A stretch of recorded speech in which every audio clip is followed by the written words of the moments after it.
Mula nang makilala niya ito, lahat ng kilos ng dalaga ay sinubaybayan na niya. To think na halos mabaliw-baliw siya sa galit sa tuwing makikitang kasama nito si Gael.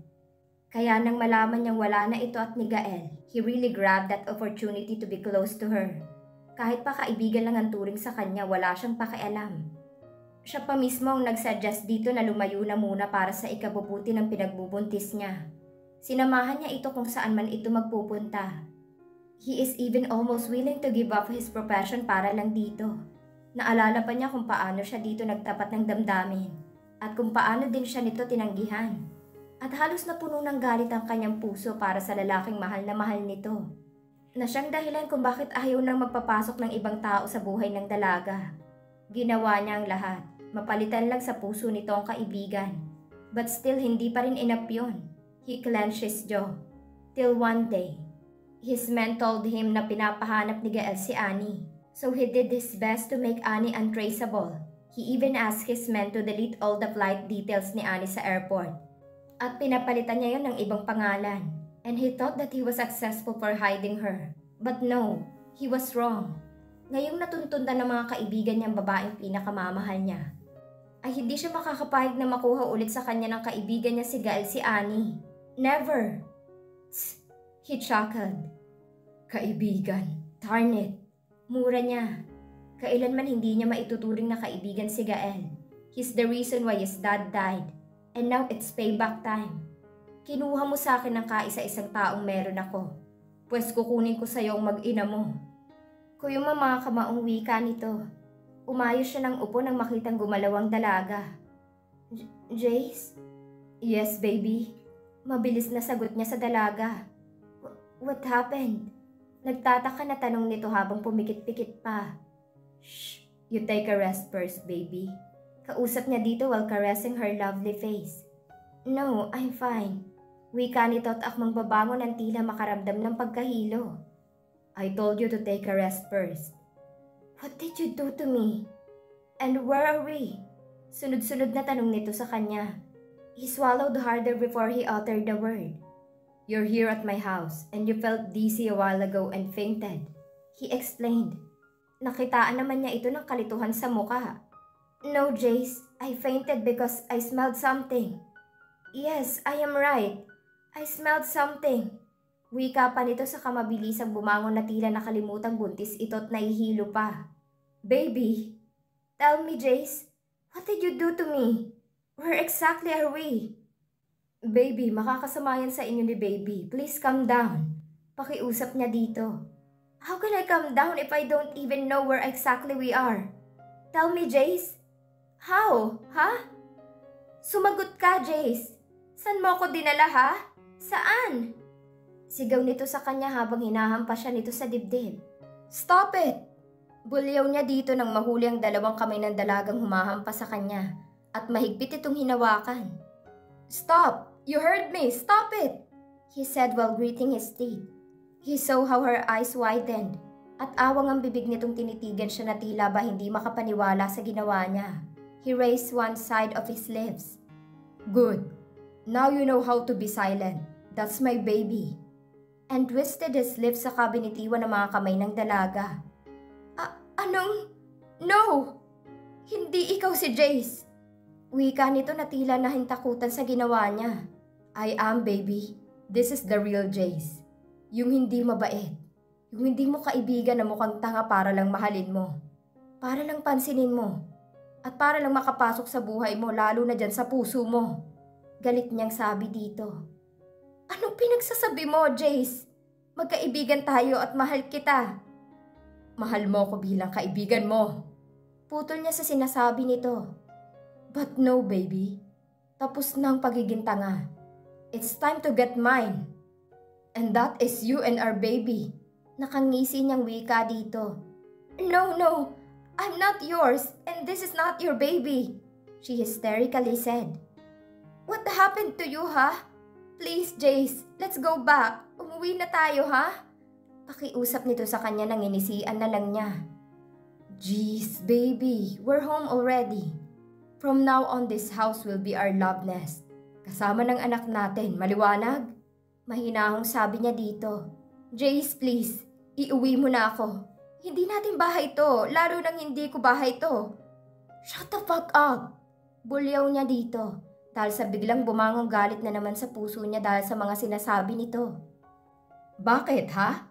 Uwing-uwi ka na dahil sa nahanap ka na ni Gael? Kaya basta mo na lang ako iiwanan? Well, I will not allow you to be with him again. Never! You understand? Never! At binigyang diin pa niya ang huling salitang sinabi.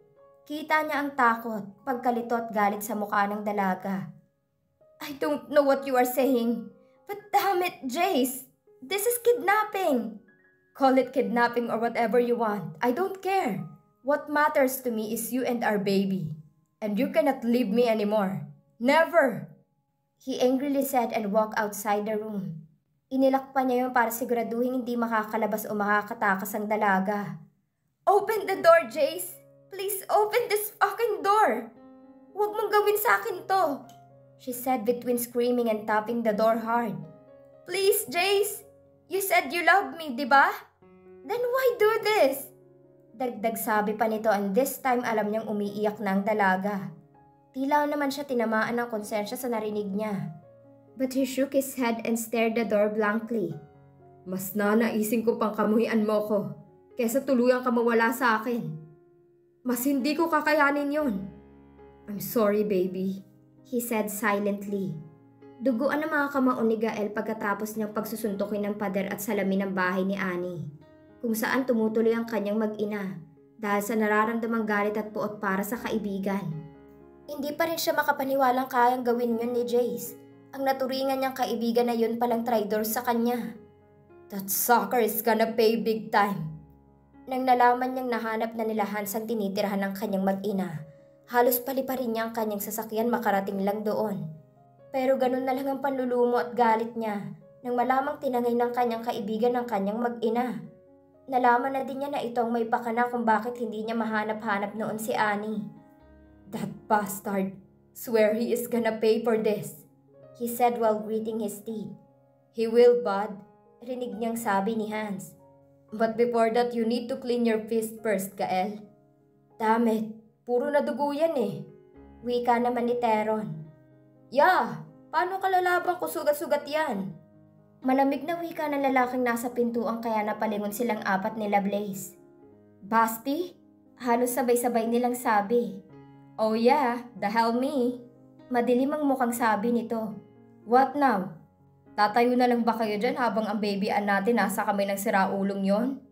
Sev added na ikinakuyom niya ng kamao, but winced a bit nang maramdaman ang pangingirot noon. Our men are still locating their whereabouts. Wika ni Blaze. Sev hissed. Wala rin talagang tatalo sa mga galamay ko, he said while twisting his lips and hands on his pants pockets. What do you mean? Gael asked. Oh well, our baby Annie is not here anymore, he answered while tilting his head. Blaze, pakigamot muna yung mga kamaunang kumag bago tayo umalis. Hurry! Mariing utos nito na sinunod naman ng kaibigan. Himas-himas sa mga kamaong may benda habang ang dilim ng mukhang nakatutok sa daan ng mga mata ni Gael. Andito sila ngayon sa Palawan, and they are on their way to Isla Pasco. Dahil ang psychopath na si Jace, sa isang isla ng Palawan pala dinala ang kanyang asawa. Oh yes, sa papel at batas ay legal silang mag-asawa ni Annie. At wala na siyang balak ipawalang visa pa yon. Ngayon pa ba na alam niyang ito palang pinakasalan niya? Hang on, love and baby. Mababawi ko na din kayo sa siraulong yon. Men, status! Rinig niyang kausap sa kabilang linya ni Hans. We're here, sir. Stand by. Tahimik pa rin dito. 10 men outside the house and estimated 20 men inside. Pagre-report nito sa kanila. Damn, mapapalaban tayo. Wika ni Blaze. Copy that. Rinig niyang tinig ni Hans. Ready, bud? 15 minutes. Matigas na sabi ni Seb. Nagsipaghanda naman silang lahat. Isinuksok niya ang kanyang baril sa kanyang likuran habang ang isang M16 rifle ay hawak-hawak na niya. This is it, love. God, please protect us, especially my wife and my baby. Usal niyang dasal sa kanyang isip. Ipidikit pa ang kanyang mga mata. Samantalang himas-himas naman ni Annie ang kanyang tiyan sa hindi niya maipaliwanag na kabang nararamdaman. Kanina pa siya naghahanap ng paraan para makatakas dito pero wala talaga. Sa dami ng nakabantay sa bahay na ito mukhang mahihirapan siyang makatakas. At kanina pa nga sinubukan niyang tingnan ng paligid at sumilip siya sa bintana doon sa CR at halos mapanganga siya nang makitang halos napapalibutan ata sila ng dagat. Kapit lang baby ha. Gagawa ng way si mami makaalis lang tayo ng ligtas dito. Kausap niya sa kanyang anak sa sinapupunan. Umayo siya ng upo nang bumukas ang pintuan at iluwa doon si Jace na may daladalang pagkain. Time to eat up baby. Bawal kayong malipasan ng gutom. Wika nito habang inilalapag sa tabi niya ang pagkain. Pinakatitigan naman niyang mukha nito bago ibinaba ang tingin sa pagkain. Aminado siyang nagugutom na siya dahil halos kagabi pa siya hindi kumakain. Tubig lang ang iniinom niya sa takot na baka may nilagay na kung ano man doon ng binata, baka mapano pa ang baby niya. Walang lason yan. Kung yan ang iniisip mo baby, yun na hindi ko kayo kayang saktan. Malungkot na sabi nito. Then let me go. Pakawalan mo na ako Jace. Please naman, para na lang sa baby ko. Promise kakalimutan ko lahat ng to ha? Pakiusap niya dito ngunit bigla namang nag-ibang reaksyon ng mukha ng lalaki. No! Pag sinabi kong akin lang kayo, akin lang kayo. At pag sinabi kong dito ka lang, dito ka lang. Sigaw nito sa kanya habang nanlilisik ang mga mata sa galit. Bakit bang hirap-hirap sa iyong samahan ako ha? Bakit ba kahit anong gawin ko hindi mo ako magustuhan? Bakit ba hindi mo ako magawang mahalin? Kulang pa ba? Kulang pa ba lahat ng ginawa ko para sa'yo? Dahil hindi kita mahal, Jace. At kahit kailan hindi kita magawang mahalin. Galit na sigaw niya dito. At isang malutong na sampalang tumama sa kanya na ikinahiga niya sa kama.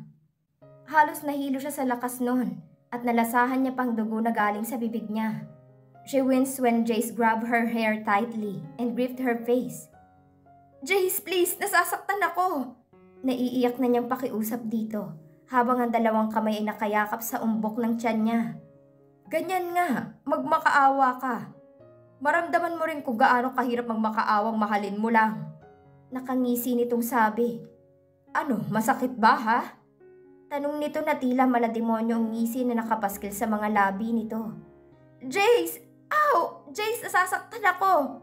Tama na please! Tama na! Magmamakaawa niya dito dahil sa sakit na nararamdaman sa kanyang anit at muka. Now you're begging. Pag-uyam na wika nito. Tingnan natin kung paano ka magmakaawa ngayon. Dahil akin ka na. No! Pero hindi na niya natapos ang sasabihin niya nang kuyumusi na siya ng halik ng lalaki. At pilit itong ipinapasok ang bibig nito sa tikom niyang bibig. Pinaghahampas niya ito ng kanyang kamay habang panay ang iling ng kanyang ulo. Stop! Please! Hayop ka! Hayop ka! Demonyo ka! At halos mawalan na siya ng ulirat ng dalawang malakas na sampal ulit ang tumama sa pisngi niya. At isang suntok ang tumama sa kanyang tiyan. Baby ko! Halos wala ng boses na sabi niya dahil sa matinding sakit na kanyang nararamdaman. Please! Tama na! Nangihina na niyang sigaw dito na tila naman wala na itong naririnig pa. Naramdaman na lang niya ang pagkapunit ng kanyang damit at halos lumawa ng isa niyang dibdib. Fuck! Rinig niyang mura nito. Sa nalalabo niyang paningin kita niya kung paanong tila hayop ito. Ang pagmumukha ngayon ng dating kaibigan na ngayon ay titig na titig sa kanyang halos hubad ng katawan. Lord, kung hindi man po ako makaligtas kahit ang baby ko na lang. Piping dasal niya. Gael, please save us. Save my baby. Ang tanging salitang nasambit niya bago siya kunin ng kadiliman.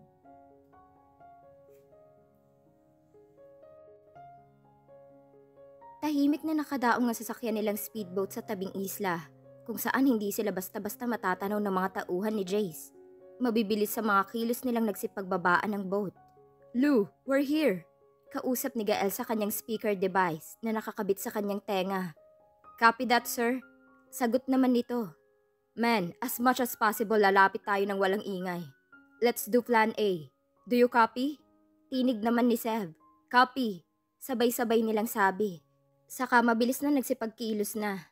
Halos ingat na ingat silang lahat na huwag makagawa ng ingay habang papalapit sa bahay kung saan naroon ang asawa at demonyo niyang kaibigan. 1 metro na lang ang layo sa bahay nang may matanawan siyang lalaki na umiihi sa may pader at nakatalikod dito kung saan si Gael malapit. Mabibilis ngunit maingat ang kilos ni Gael na lumapit sa lalaking nakatalikod sabay hawak at diin sa leeg nito.